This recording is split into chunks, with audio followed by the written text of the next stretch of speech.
नमस्कार, मैं हूं सुमित अवस्थी। बहुत बहुत स्वागत है आपका। खबरों की खबर देख रहे हैं आप एनडीटीवी इंडिया पर। रात के 9 बज रहे हैं और आज हम बात करेंगे बिहार की। एक वक्त था कि बिहार में गाहे बगाए गैंग वॉर होते थे, लेकिन एक बार फिर से उस गैंग वॉर ने कैसे अपनी धमक दिखा दी है, इस खबर की आज हम खबर लेने वाले हैं। जी हाँ, हम आपको आज पहली खबर में यही दिखाएंगे कि आखिरकार गैंग्स ऑफ मोकामा है क्या। आज दिल्ली में रिपब्लिक डे की रिहर्सल हुई। बिहार की जो झांकी निकली उसमें भगवान बुद्ध की बात की गई, लेकिन हम बुद्ध की बात ना करके बिहार में जो घटना घटी है, सरेआम गोलियां चली हैं पटना से के पास मोकामा में, उस पर बात करेंगे। गैंग्स ऑफ मोकामा है क्या और बिहार के बड़े बाहुबली माने जाने वाले अनंत सिंह को किसने दिया है 70-80 राउंड से गोलियां की फायरिंग करने वाला चैलेंज, उस पर हम बात करेंगे। आगे बढ़ेंगे दूसरी खबर के तौर पर, और वो दूसरी खबर उत्तर प्रदेश से होगी। योगी आदित्यनाथ के दिल्ली प्रचार को दिखाएंगे, जिसमें ये बताएंगे कि कैसे दिल्ली की गंदी यमुना को उन्होंने चुनावी फोकस बना दिया, और ये भी बताएंगे कि योगी क्यों हैं दिल्ली में बीजेपी के लिए उपयोगी। ये हमारी दूसरी खबर होगी। और तीसरी खबर के तौर पर हम एक बार फिर आपको मुंबई लिए चलेंगे और बात करेंगे बॉलीवुड पर मंडराते खतरे की, जिसमें कलाकारों को लगातार धमकियां मिलने का सिलसिला चलता आ रहा है। हम आपका इसका विश्लेषण भी करेंगे और इस धमकी में सच्चाई कितनी है और ये कितनी बंदर घुड़की है, इसका भी विश्लेषण करेंगे।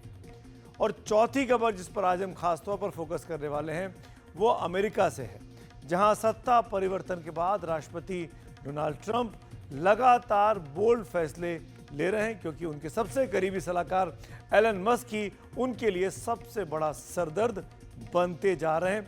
शपथ ग्रहण के 2 दिन हुए हैं और क्या एलन मस्क और ट्रंप की ये जोड़ी है, ये आपस में सरदर्द साबित होने वाली है, इस पर भी बात करेंगे। लेकिन सबसे पहले बात करेंगे गैंग्स ऑफ मोकामा की। गैंग्स अंग्रेजी का एक शब्द है जिसका धड़ल्ले से हिंदी में इस्तेमाल होता है। गैंग का मतलब कुछ ऐसे लोगों का समूह होता है जिनकी पहचान एक जैसी होती है, लेकिन आमतौर पर गैंग शब्द का प्रयोग आपराधिक गतिविधियों में लिप्त किसी ग्रुप के लिए किया जाता है। दूसरी ओर मोकामा बिहार की राजधानी पटना से करीब 80 किलोमीटर दूर एक छोटी सी जगह है। आज हम बात कर रहे हैं गैंग्स ऑफ मोकामा की, यानी मोकामा के 2 गैंग की, जिसमें एक तरफ सोनू सिंह और मोनू सिंह है और दूसरी तरफ बिहार के दियारा इलाके में छोटे सरकार के नाम से मशहूर बाहुबली अनंत सिंह। क्या है गैंग्स ऑफ मोकामा, क्यों पूरी पटना और पूरी राजधानी आज सहमी हुई है, आपको हमारी ये रिपोर्ट देखनी चाहिए।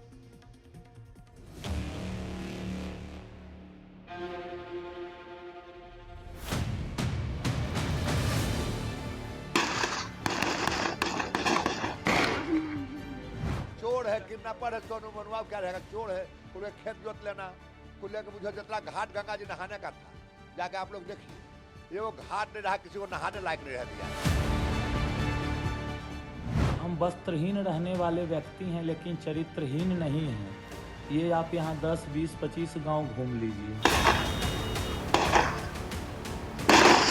पिता डाकू है, पर वकील बनता है, अपन बेटे केस देखा होगा, पूछिए वकील है, वो दुनिया केस देखा है। वो इतना डाकू है कि अपन बेटा क्राइम कराता है, आपने कोर्ट में बैठ के दिन भर केस देखता है, आप पिस्टल लेके दौड़ता है। अनंत सिंह आए, गाड़ी से उतरे, गाली गलौज करते हुए माइये बहन से शुरुआतें किए, उसके बाद अपने शस्त्र का प्रयोग किए। हमारी जनता सब जुटी तो यहाँ से निकल दिए। गैंग्स ऑफ मोकामा, हम ऐसा क्यों कह रहे हैं? सबसे पहले ये देखिए कि मोकामा है कहां। बिहार की राजधानी है पटना और पटना जिले का एक ब्लॉक है मोकामा। पटना से यही कोई 80 किलोमीटर दूर, जहां वर्षों बाद फिर एक बार बिहार ने देखा gang war. Gangs of Mokama में 2 किरदार हैं, एक तरफ अनंत सिंह और दूसरी तरफ सोनू और मोनू। आपने नाम से अंदाजा लगा लिया होगा, सोनू और मोनू सगे भाई हैं। पहले आपको बताते हैं कि बुधवार रात क्या हुआ। घटना है मोकामा के नौरंग जलालपुर गांव की। जितनी तेजी से गोलियों की तड़तड़ाहट सुनी जा रही है, उतनी ही तेजी से ये वीडियो भी वायरल हो गया। वीडियो किसी मकान की छत से बनाया गया है। दूर गली में एक सफेद गाड़ी खड़ी है। अचानक गोलियां चलने लगती हैं और एक के बाद एक ऐसे चलती हैं कि रुकने का नाम ही नहीं लेती। जब गोली चली तो गांव में अफरा तफरी मच गई। लोग इधर उधर भागने लगे। कहा जा रहा है पूरे 70 राउंड गोलियां चली। थोड़ी ही देर में पता चला कि गोलीबारी पूर्व विधायक अनंत सिंह और सोनू मोनू गैंग के बीच हुई है। इसी के साथ नौरंगा जलालपुर गांव पुलिस छावनी में तब्दील हो गया। जो कंटेक्स्ट है वो ये है कि आज मॉर्निंग में एक जो है हेजमा गांव के युवक हैं मुकेश कुमार, उनके घर पे जो नौरंगा गांव के सोनू और मोनू जो दो व्यक्ति हैं उनके द्वारा पैसे के लेन देन को लेकर ताला मार दिया गया था। उसी चीज़ के विवाद को लेकर जो है यहाँ के पूर्व जनप्रतिनिधि वहाँ पर आए थे उसको शॉर्ट करने के लिए। उसी में जो है बाद में जब वहाँ से जो ताला वाला घर खुलवा के वो फिर उनके घर पे गए जो सोनू और मोनू हैं, और उसी क्रम में फिर दोनों पक्षों के बीच में जो है फायरिंग की घटना सामने आई है। अनंत सिंह इस इलाके के पुराने बाहुबली हैं और पूर्व विधायक भी। सोनू मोनू भी एक समय अनंत सिंह के काफी करीबी हुआ करते थे। एक पुरानी तस्वीर भी सामने आ गई जिसमें सोनू और मोनू अनंत सिंह के साथ दिख रहे हैं। अनंत सिंह और सोनू मोनू गैंग दोनों ही इस इलाके के बड़े कारोबार में अपना दबदबा रखते हैं, खास तौर पर बाढ़ में चल रहे एनटीपीसी पावर प्रोजेक्ट में। बुधवार का मामला संपत्ति विवाद से जुड़ा हुआ है। सोनू मोनू ने गांव के ही एक परिवार के घर में ताला जड़ दिया। कहा जा रहा है कि मसला पैसे के लेन देन से जुड़ा हुआ है। कहा जा रहा है कि जब पीड़ित व्यक्ति अपनी गुहार लेकर अनंत सिंह के पास पहुंचा तो अनंत सिंह दलबल के साथ गांव में पहुंच गए। लेकिन हम आपको दोनों पक्षों की बात सुना देते हैं। कल हमारी बातचीत हुई, हमारे एक मुंशी थे, उनसे बातचीत के दौरान हमने उनको बोला कि हमारा हिसाब किताब करके बही को खाता को समाप्त कीजिए, और वो व्यक्ति चले गए विधायक जी के पास। विधायक जी जबरन बाहुबली का परिचय देते हुए आनन फानन में न अच्छा देखे न बुरा देखे हमारे घर पे आ गए। करीब 10 लग्जरी गाड़ी से और बहुत सारे राइफल, डंडा, पिस्तौल था, और उनकी मंशा थी कि इसको आज खत्म कर देना है। लेकिन जनता जागरूक हुई। 2 आदमी बुलाने के लिए भेजे, गोली चला दिया। हमारा गोली आदमी गर्दन में लग गया। तो इधर से भी आदमी था अपना बचाने के लिए, अपना आदमी के गया दौड़ के बचाया। सोनू मोनू और अनंत सिंह दोनों के बारे में आपको आगे विस्तार से बताएंगे, और ये भी कि दोनों ने एक दूसरे के खिलाफ क्या आरोप लगाए और बचाव में क्या सफाई दी।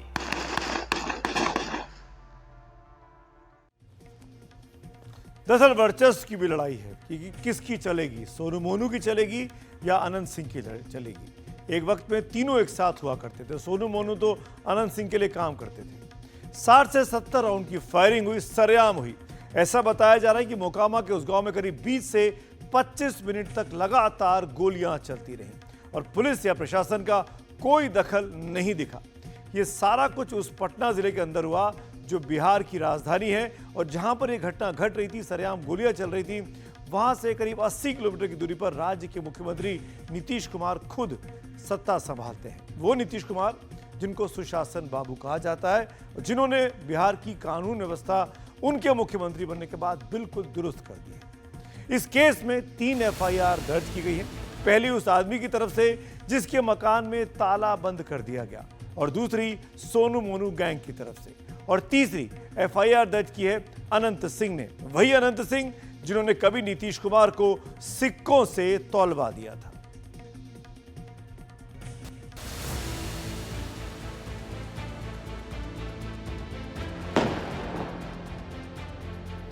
मोकामा के सोनू मोनू गैंग ने जिस अनंत सिंह के वर्चस्व को चुनौती दी है, उनका चलना, उनका थिरकना झूले पर झूलना, जिम में वर्कआउट करना और घोड़े के शौक पालना। जरा ध्यान से देखिए, ऐसा लगेगा कि कहीं बड़े पर्दे वाले बाहुबलियों ने रियल के इसी बाहुबली की कॉपी तो नहीं कर ली। मोकामा, बाढ़, पटना और बिहार के पूरे दियारा इलाके में कभी अनंत सिंह की तूती बोलती थी। छोटे सरकार के नाम से जाने जाने वाले अनंत सिंह भूमिहार वोट के कारण एक से ज्यादा राजनीतिक दलों के प्रिय बने रहे। ये वही अनंत सिंह हैं जिन्होंने चुनाव के दौरान नीतीश कुमार को चांदी के सिक्कों से तुलवा दिया था। पहले इस इलाके में दिलीप सिंह का दबदबा हुआ करता था, लेकिन उनकी मृत्यु के बाद छोटे भाई अनंत सिंह ने विरासत संभाल ली। अनंत सिंह के ऊपर 38 से ज्यादा आपराधिक मामले हैं और हाल ही में AK-47 रखने के मामले में उन्हें 10 साल की सजा सुनाई गई थी, जिसके बाद उनकी विधायकी चली गई। उनके पास अरबों की घोषित और उससे कई गुना ज्यादा अघोषित संपत्ति है। 2020 में अनंत सिंह की पत्नी नीलम देवी आरजेडी के टिकट पर मोकामा से विधायक बने, लेकिन बाद में उन्होंने जेडीयू को अपना समर्थन दे दिया। अनंत सिंह बाढ़ के एनटीपीसी प्रोजेक्ट के बेताज बादशाह माने जाते हैं और कहते हैं यहां इनकी मर्जी के बगैर एक पत्ता भी नहीं हिलता। और यही वो एनटीपीसी प्रोजेक्ट है जिसमें लेबर कॉन्ट्रैक्ट का काम सोनू और मोनू भी करते हैं। सोनू और मोनू अपराध की दुनिया के पुराने नाम हैं और पिछले 10 वर्षों में दोनों ने खासा दबदबा बनाया है। 2009 में इनके ऊपर ट्रेन लूटने का पहला मामला दर्ज हुआ। दोनों भाई उस समय अनंत सिंह के लिए काम करते थे। जेल जाने के बाद दोनों भाइयों ने अपना गैंग बना लिया। सूत्र बताते हैं कि यूपी के बाहुबली मुख्तार अंसारी से भी इनके संबंध रहे हैं। कहते हैं कि इसी व्यापारिक टकराव के चलते सोनू मोनू और अनंत सिंह के रिश्ते दिन पर दिन कड़वे होते गए। हालांकि इस मामले में सोनू खुद को निर्दोष बता रहा है। तो जब भी वो बुलाते थे तो हम चले जाते थे अपने पिता के वाणी पे, लेकिन जिस तरह का कार्य उन्होंने किया है इसके बारे में तो अब महादेव ही जाने। न हृदय और मन से कभी हम उनके पास नहीं बैठे हुए थे, क्योंकि चादर जब फट जाती है कितना भी महीन सिलाई कर दीजिए उसमें दाग रह ही जाती। अब घर पे कोई व्यक्ति आएंगे तो उनका स्वागत करना हमारा परम धर्म है। कल भी अगर वो गोली नहीं फोड़ते तो कल भी हम उनका स्वागत करते, लेकिन ये गोली और बंदूक दिखा रहे हैं। उम्र भी हो गई 68 की और लड़ने चल दिए 34 वाले से। अब क्या होगा? तो क्या ये मान लिया जाए कि गैंग्स ऑफ मोकामा की इस कहानी में फिलहाल 68 साल के अनंत सिंह के ऊपर 34 साल के सोनू और मोनू का किरदार भारी पड़ रहा है? जरा सुनिए ताजा फायरिंग वाले केस में अनंत सिंह ने क्या जवाब दिया। जब उनसे पूछा गया कि सोनू और मोनू ने किसी के ऊपर जुल्म किया तो अनंत सिंह खुद पुलिस की भूमिका में क्यों आ गए? थाना कार्रवाई करता तो हमारे के दरकारे नहीं पड़ता।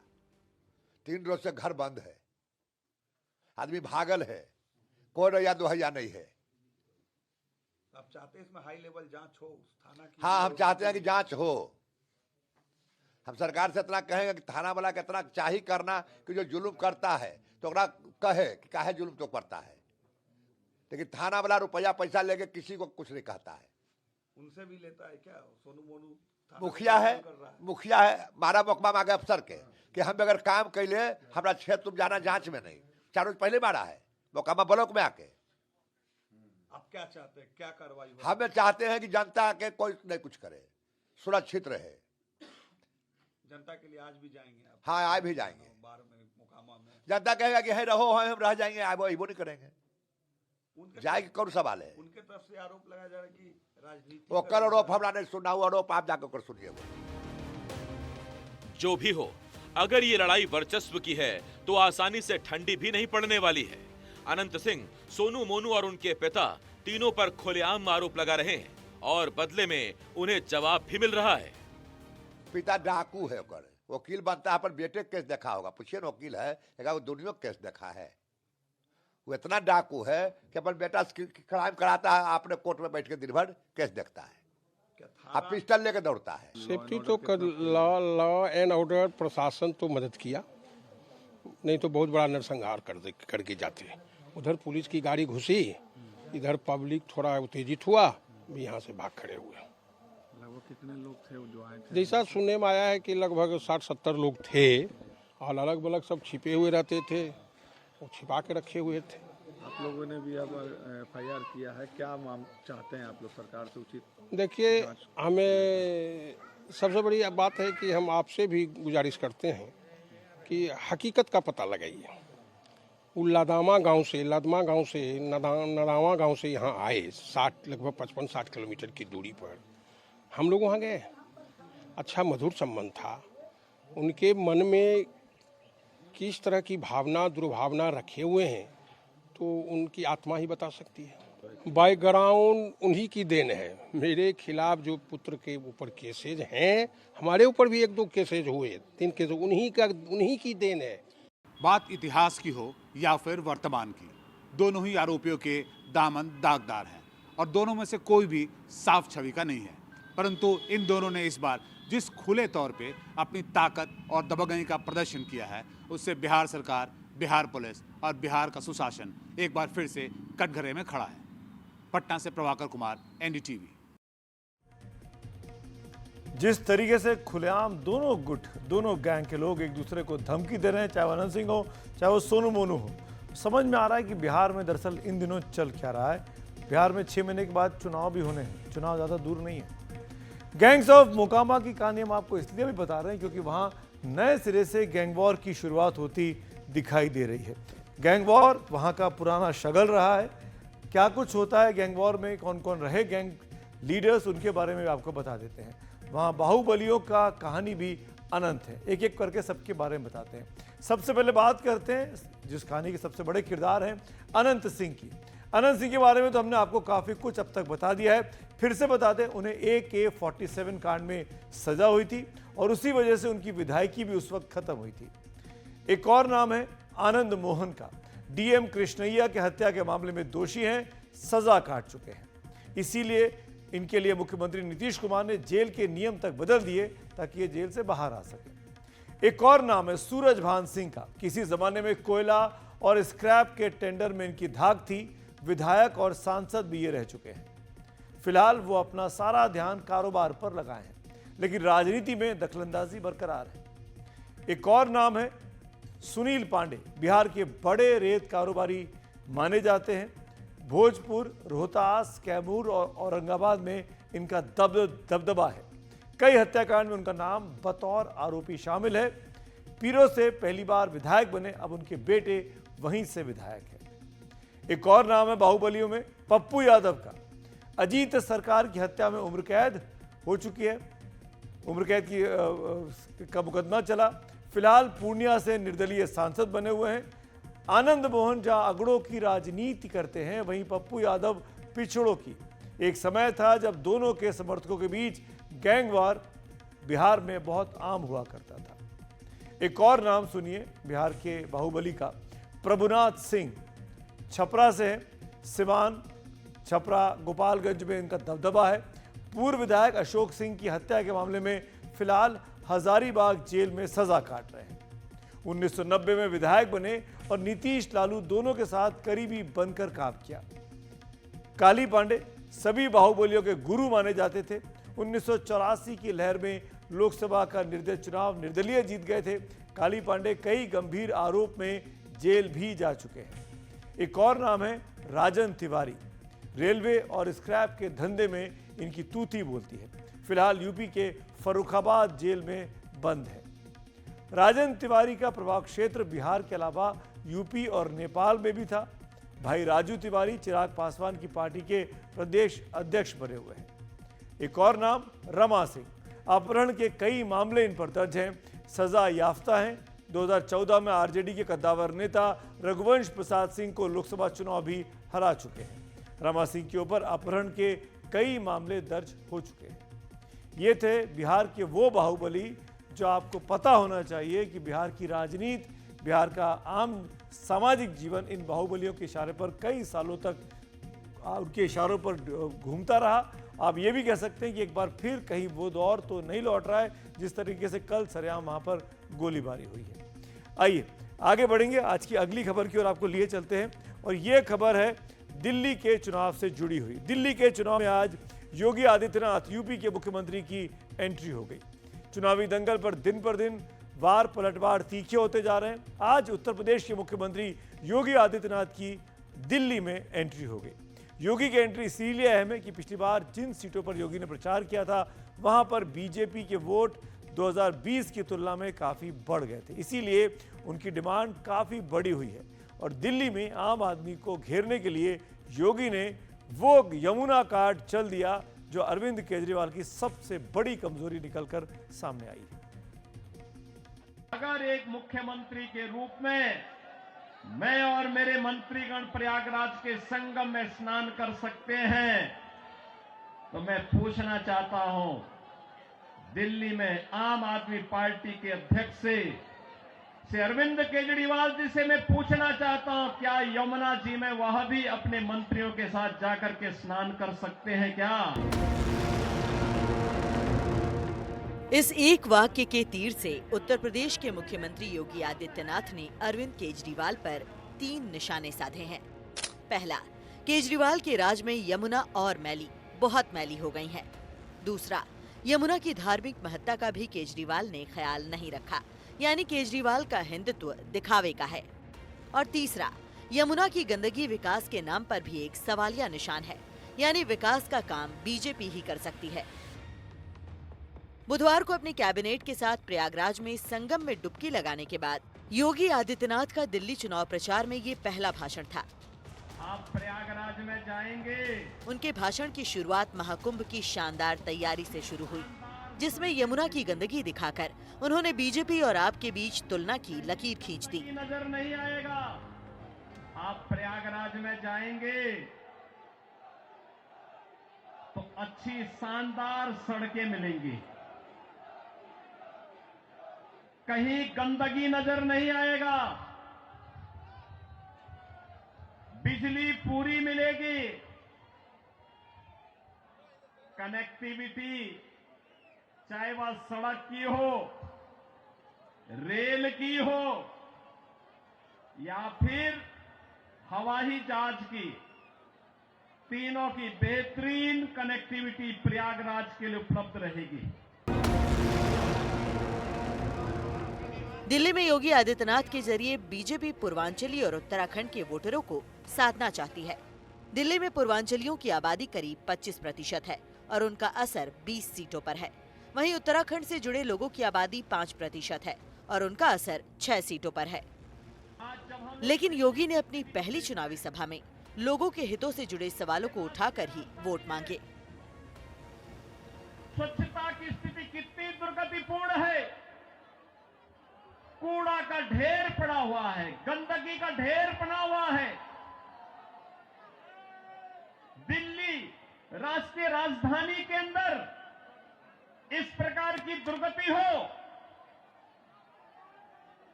सीवर बह रहा सड़कों पर, हमारे वाहनों को भी उसी सीवर के बहते हुए सीवर से गुजरना पड़ा।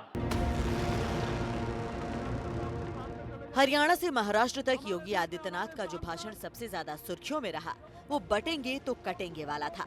लेकिन दिल्ली चुनाव में अपने पहले भाषण में योगी ने इसका जिक्र नहीं किया। अलबत्ता बीजेपी के ही दुष्यंत गौतम ने इस नारे को जरूर उछाल दिया। दरअसल योगी ने दिल्ली में पिछले विधानसभा चुनाव में जिन जिन सीटों पर प्रचार किया था वहां बीजेपी के वोट काफी बढ़ गए थे। योगी आदित्यनाथ ने 2020 में जिन 12 सीटों पर प्रचार किया था उनमें बीजेपी में 11.4% वोटों का इजाफा देखने को मिला। इनमें बदरपुर में 19.6%, करावल नगर में 16.9% और विकासपुरी में तो 12.5% वोट का इजाफा हुआ। योगी ने जिन सीटों पर प्रचार किया था उनमें से 3 सीटों पर बीजेपी को जीत मिली थी। इसलिए अब की बार 5 दिनों में केजरीवाल की 14 सभाओं का प्लान बना है। लेकिन योगी की मौजूदगी पर आम आदमी पार्टी ने तीखी प्रतिक्रिया जताई है। आदित्यनाथ जी जब दिल्ली आए हैं, मैं उनसे पूछना चाहता हूं कि यूपी के सरकारी स्कूलों का जो इतना बुरा हाल है, टाट पट्टी पे यूपी के सरकारी स्कूल चल रहे हैं। 10 साल से उनकी सरकार है, वो अपने सरकारी स्कूलों को ठीक नहीं कर पाए। अगर उनको जरूरत है, हम दिल्ली से अपने शिक्षा मंत्री को भेज देंगे उत्तर प्रदेश, उनको भी सिखा देंगे कि सरकारी स्कूल कैसे ठीक किए जाते हैं।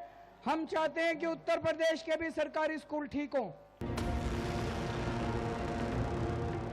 बीजेपी 25 साल से ज्यादा समय से दिल्ली में सत्ता से बाहर है।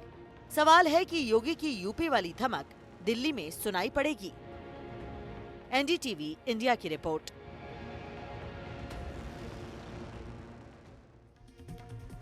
दिल्ली के चुनावों में योगी आदित्यनाथ बीजेपी के लिए बहुत बड़ा एक कह सकते हैं स्टार कैंपेनर है। पिछली बार उनके आने से दिल्ली में बीजेपी के जो प्रोस्पेक्ट्स बढ़े थे, उसमें बहुत बड़ी भूमिका योगी आदित्यनाथ की थी। इस बार फिर योगी आदित्यनाथ को 4-5 दिनों के लिए दिल्ली में चुनाव प्रचार बीजेपी करा रही है, इस उम्मीद के साथ कि अरविंद केजरीवाल को कड़ी टक्कर दे पाएंगे। आइए बढ़ते हैं अगली खबर की ओर और दिल्ली से आपको मुंबई लिए चलते हैं। बॉलीवुड की दुनिया बहुत रूमानी है, अफसानों से भरी और मखमली सी है, लेकिन इसके मुलायम माहौल में धमकियों के कांटे उगाए हैं। एक तरफ कई एक्टरों पर हमले हुए तो दूसरी तरफ उनको धमकियां भी मिल रही हैं। ऐसे ही 4 सेलिब्रिटीज को आज धमकियां मिली हैं, जिनमें फिल्म अभिनेता और जाने माने कॉमेडियन कपिल शर्मा भी शामिल हैं।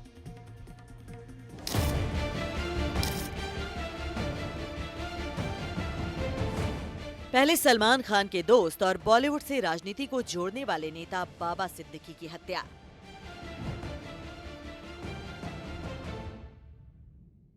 फिर फिल्म अभिनेता सलमान खान के घर पर फायरिंग हुई।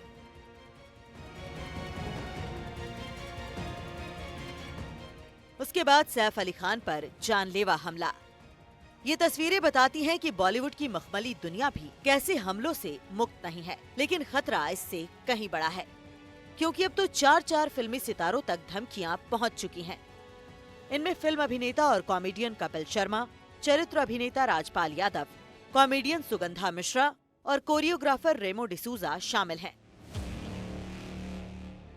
पिछले साल 14 दिसंबर को एक मेल हास्य कलाकार राजपाल यादव को मिला, जिसमें कपिल शर्मा को भी जान से मारने की धमकी दी गई थी। मामले में राजपाल यादव ने ओसीवारी पुलिस स्टेशन में 17 दिसंबर को एक एफआईआर दर्ज करवाई थी। ये टीम राजपाल यादव नाम पर एक ईमेल आया था पाकिस्तान से। पाकिस्तान का आईपी एड्रेस है। बिश्नोई गैंग करके खुद को प्रपोज करते हैं और यहाँ पे राजपाल यादव को बताया गया है कि आप कपिल शर्मा को ये डेथ मैसेज दे दो कि हम आपके हालचाल पर ध्यान रख रहे हैं। और हमने वैसे सिद्धू मूसेवाला, बाबा सिद्दीकी, इनके फ़ोटो उसमें अटैच किए गए हैं। तो वैसे पास्ट में उनकी हत्याएँ हुई है, ऐसा एक डेथ मैसेज उन्होंने लिखकर ईमेल भेजा है। इसके बारे में पूरी टेक्निकल जानकारी जुटाने के लिए हम इन्वेस्टिगेशन कर रहे हैं। एफआईआर हमारे पास दर्ज है। एनडीटीवी को पुलिस सूत्रों से मिली जानकारी के मुताबिक राजपाल यादव और सुगंधा मिश्रा ने पुलिस में एफआईआर दर्ज कराई है, जबकि रेमो डिसूजा ने भी शिकायत दी है। एनडीटीवी को जो जानकारी मिली है उसमें कुछ चीजें गौर करने लायक हैं। सूत्रों के मुताबिक सभी कलाकारों को ईमेल के जरिए ये धमकी मिली है। शुरुआती जांच से पता चला है कि ये ईमेल पाकिस्तान से भेजा गया है। साथ ही ईमेल के आखिर में लिखा है बिश्नोई। ये धमकी वाकई बड़ा खतरा है या कोई बंदर घुड़की है, ये तो जांच से पता चलेगा। लेकिन पहले आप सुनिए कि इस मामले में जिस राजपाल यादव को धमकी दी गई, उनका क्या कहना है। सर, मैंने अम्बोली पुलिस स्टेशन और साइबर क्राइम में दोनों में इन्फॉर्म कर दिया था और उसके बाद में मैंने किसी से इस बारे में कोई चर्चा नहीं की और मेरा काम भी नहीं है ये इसके बारे में कुछ बोलना, जब मुझे कुछ पता ही नहीं है। और मैं कलाकार करता हूँ, कलाकारी में कोशिश करता रहूं कि पूरी दुनिया का हर बच्चा, बूढ़ा, नौजवान हमारे मनोरंजन से खुश रहे। बस इसके ज़्यादा मैं अब कुछ बोलना भी नहीं चाहता हूं। और इसके बारे में जो भी बोले वो एजेंसियां बोलने में सक्षम हैं और वही बता सकती हैं, बाकी मुझे कोई जानकारी नहीं है। अब ये जानकारी जो मिली थी वो मैंने दे दी। अगर धमकी सही है तो इसमें 3 चीजें अहम हैं। पहली बात ये कि पाकिस्तान का नाम पाकिस्तान की गंदी हरकत की तरफ इशारा कर रहा है। दूसरी बात यह है कि बिश्नोई नाम के डर का कनेक्शन लॉरेंस बिश्नोई से जुड़ता दिख रहा है। और तीसरी बात यह है कि बॉलीवुड फिर से बदमाशों के निशाने पर आने लगा है। बॉलीवुड के 4 सितारों को धमकी उस वक्त मिल रही है जब सैफ अली खान पर हुए हमले में जांच पड़ताल और धरपकड़ तेज हो चुकी है। सैफ अली खान पर हमला करने के मामले में पुलिस ने आरोपी मोहम्मद शरीफुल के बांद्रा लेक के पास फेंके गए चाकू के टुकड़े को बरामद कर लिया है। पुलिस ने पंचनामे के बाद चाकू के तीसरे टुकड़े को कब्जे में लिया। आरोपी मोहम्मद शरीफुल ने सैफ अली खान पर हमले में इस्तेमाल चाकू का एक टुकड़ा बांद्रा लेक के पास एक ट्रेंच में फेंक दिया था। इसलिए कल पुलिस की टीम आरोपी को बांद्रा तालाब इलाके में ले गई थी, जहां आरोपी के साथ वो करीब 1.5 घंटे तक उसी जगह पर रही। बांद्रा पुलिस ने सैफ अली खान हमला मामले में वर्ली कोलीवाड़ा के एक सैलून मालिक से भी पूछताछ की है। सूत्रों के मुताबिक आरोपी मोहम्मद शरीफुल वारदात को अंजाम देने के बाद वर्ली कोलीवाड़ा में एक सैलून में बाल कटवाने गया था। आरोपी ने अपनी पहचान छिपाने के लिए अपने बाल कटवा लिए थे और अपना हुलिया भी बदल लिया था। पुलिस ने आरोपी के बाल काटने वाले व्यक्ति से पूछताछ की है। पुलिस फिलहाल मामले की जांच कर रही है और आरोपियों के खिलाफ सबूत जुटा रही है। यानी जांच में अभी कई पहलुओं का खुलना बाकी है, लेकिन ताजा धमकी को गंभीरता से ले तो बॉलीवुड पर खौफ का साया बांग्लादेश से लेकर पाकिस्तान तक जुड़ता दिख रहा है। एनडीटीवी इंडिया की रिपोर्ट। मुंबई में आखिरकार हो क्या रहा है? क्यों लगातार इतनी हमले हो रहे हैं, धमकियां मिल रही हैं, बड़े बड़े स्टार्स को निशाना बनाया जा रहा है? क्या मुंबई में फिर से अंडरवर्ल्ड सर उठा रहा है? क्या फिर से उगाही का धंधा शुरू हो गया है? अब हम आपको 5 ऐसे बड़े एक्टर्स के बारे में बताने जा रहे हैं जिन्हें धमकी मिली है हाल के दिनों में। इस सूची में सलमान खान का नाम सबसे ऊपर है, जिन्हें लॉरेंस बिश्नोई और उसके गैंग्स ने जान से मारने की धमकी दी है। कुछ दिनों पहले ही उनके घर पर 2 बाइक सवारों ने फायरिंग भी की थी। अगला नाम है जिसको धमकी मिली है वो दीपिका पादुकोण का।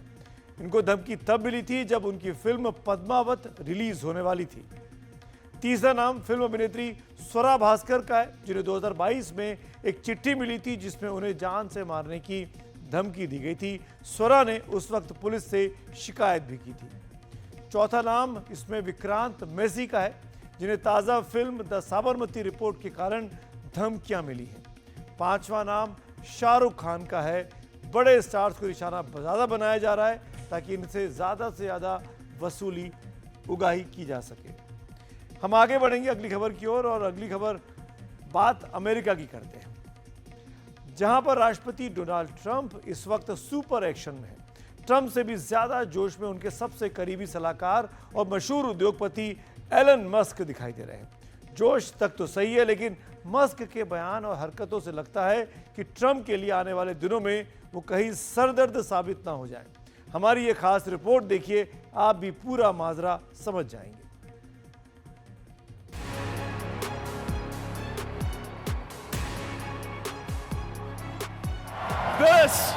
This is what victory feels like. Yeah! इस अंदाज पे आज अमेरिका लहालोट है। ट्रंप के समर्थकों को लगता है कि टेस्ला के प्रमुख एलन मस्क का ये अंदाज उनकी विजयी मुद्रा का सबसे बड़ा इजहार है। लेकिन मस्क के कारण देर सवेर ट्रंप की छवि ध्वस्त भी हो सकती है, क्योंकि मस्क का हिटलरी अंदाज में सैल्यूट पर विवाद शुरू हो गया है। ट्रंप का एआई पर रुख से सवाल उठने लगा है। मस्क की ऑल्टमैन से लड़ाई ट्रंप पर भारी पड़ सकती है। और क्या मस्क टिकटॉक को खरीदने के सवाल पर भी विवादों में घिर रहे हैं?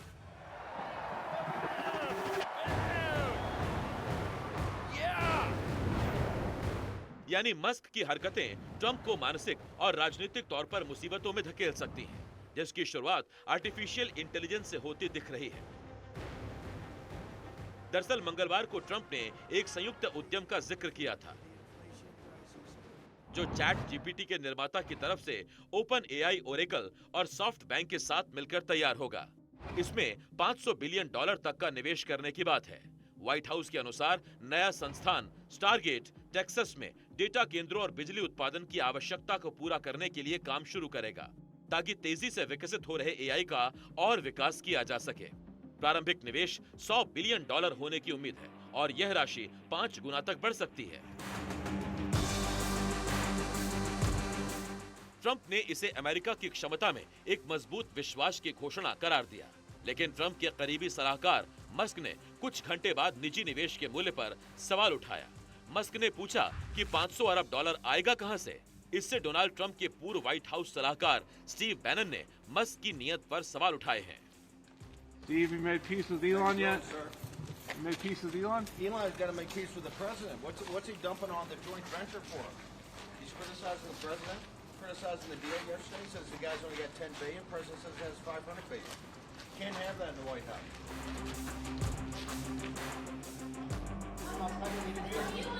ओपन एआई में 500 अरब डॉलर के निवेश का मतलब रुपए में निकाला जाए तो ये 43 लाख करोड़ रुपए के बराबर हुआ।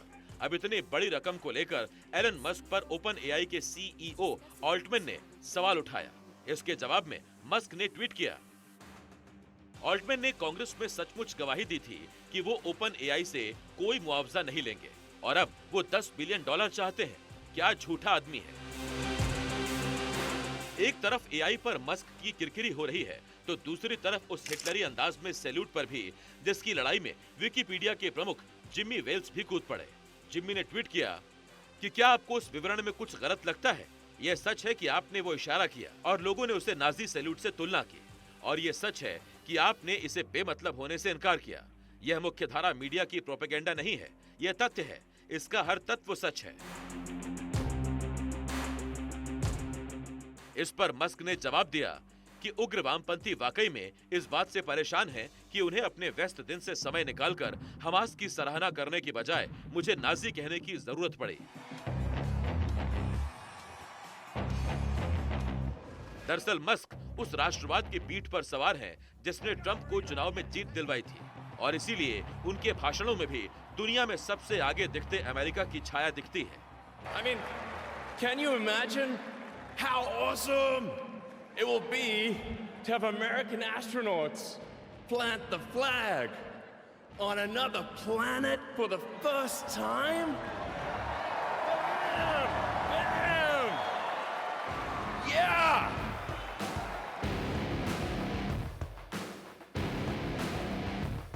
टेस्ला और स्पेसएक्स जैसी कंपनियों के प्रमुख एलन मस्क आज दुनिया के सबसे अमीर आदमी हैं। लेकिन दौलत की चकाचौंध के बीच विवादों की काली रात अक्सर उनका पीछा करती है।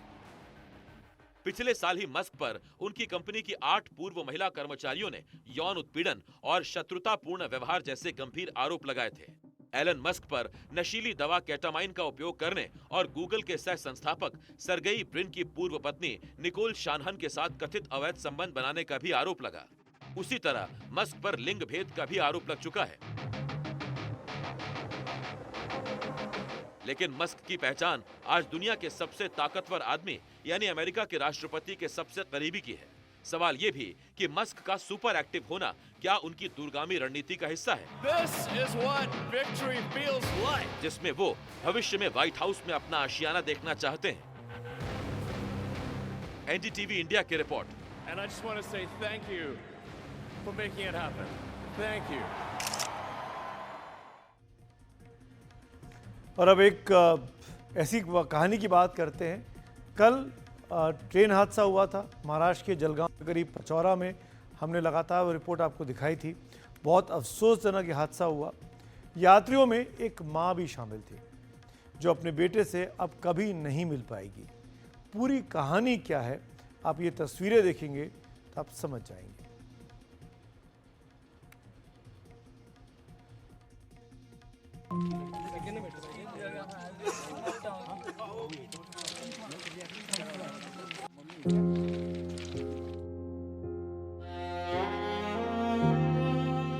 बेटे ने नहीं सोचा था वो मां की आखिरी तस्वीर खींच रहा है। नेपाल की रहने वाली कमला भंडारी भी उन लोगों में शामिल हैं जिनकी जलगांव रेल दुर्घटना में मौत हो गई। कमला भंडारी के बेटे तपेंद्र ने अपनी मां को पुष्पक एक्सप्रेस से लखनऊ छोड़ने के दौरान रेलवे स्टेशन पर उनकी तस्वीर ली थी।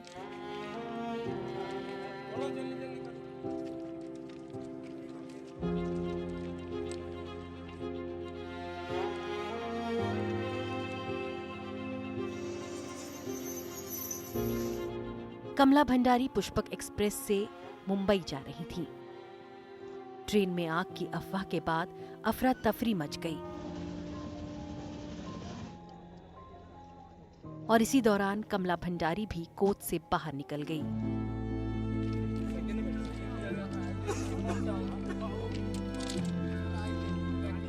हादसे वाली जगह पर पहुंचे बेटे ने जब मां के दुपट्टे को देखकर उनकी पहचान की तो उसका सब्र आंसू बनकर फूट पड़ा।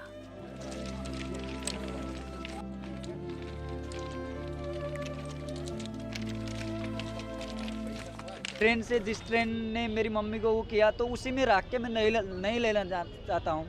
तो एम्बुलेंस से मेरी रिक्वेस्ट है कि एम्बुलेंस से करवा दीजिए, नहीं तो एयर एम्बुलेंस से होता है तो और अच्छी बात है। कैसे भी करके हमें जल्दी से जल्दी ये मदद कर दीजिए, वहाँ पे पहुँचा दीजिए। तपेंद्र ने मां के शव का पोस्टमार्टम कराने से इनकार कर दिया। Bureau report, NDTV India.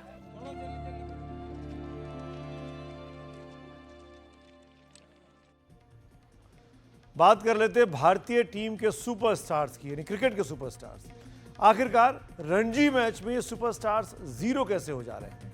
Team India के उन सितारों की बात करते हैं जो रणजी खेलने उतरे तो हैं, लेकिन उन्हें दिन में ही तारे नजर आ रहे हैं। और ये सब तब हो रहा है जब 20 दिनों के बाद चैंपियंस ट्रॉफी इनको खेलना है। ये टीम इंडिया के वो सितारे हैं जिनका सिक्का अंतर्राष्ट्रीय स्तर पर चलता है, लेकिन ये सितारे रणजी खेलने आए तो अलग अलग मैदान पर इन्हें दिन में तारे नजर आने लगे और इसी के साथ सितारे जमीन पर आ गए। रोहित शर्मा जो टेस्ट क्रिकेट में हमने देखा रेड बॉल में, वो अब नहीं है। ऐसा उनका वो फॉर्म भी नहीं है, ना फिटनेस है, and maybe age is catching up, जो मेरे हिसाब से लगता है। यशस्वी के बारे में अभी ज़्यादा बात करना वो नहीं है, फिजूल होगा, क्योंकि यशस्वी जायसवाल हमारे बेस्ट बल्लेबाज थे ऑस्ट्रेलिया में। ऋषभ पंत हमने जो मेरे एक पत्रकार दोस्त है द हिंदू के विवेक कृष्णन, मैंने उनसे बात करी कि वो किस तरीके से आउट हुए, तो वो ऋषभ पंत के तरीके से ही आउट हुए। कमाल की बात है कि कप्तान से लेकर उप कप्तान सबके लिए रणजी के इस राउंड का पहला दिन बेहद बुरा साबित हुआ और पांचों पांडवों में से किसी का स्कोर दहाई अंकों में नहीं गया। बीसीसीआई के सख्त आदेश के बाद घरेलू सर्किट में नजर आए रोहित शर्मा को लेकर उम्मीद थी कि वो बड़ी पारी खेलेंगे।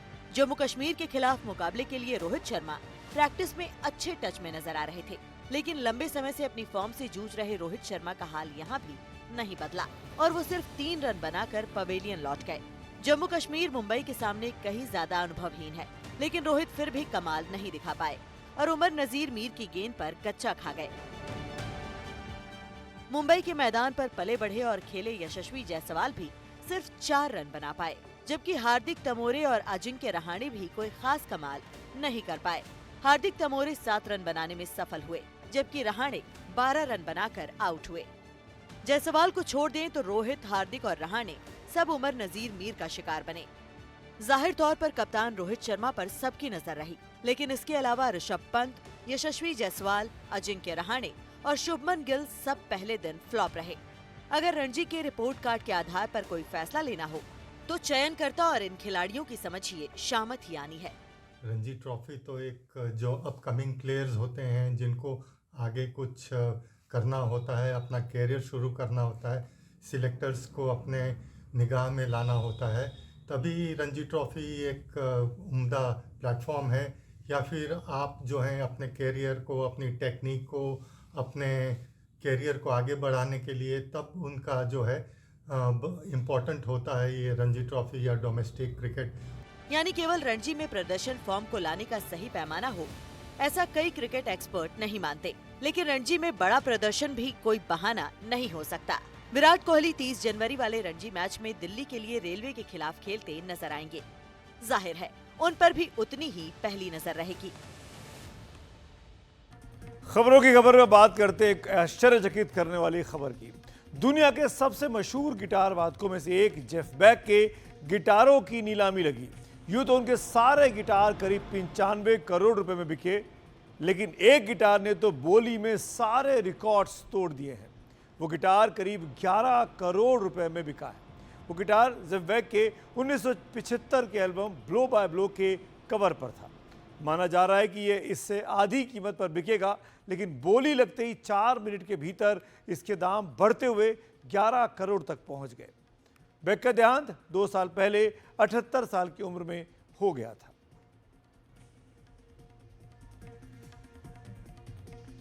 तो आज मेरे साथ खबरों की खबर में इतना ही। शुभ रात्रि।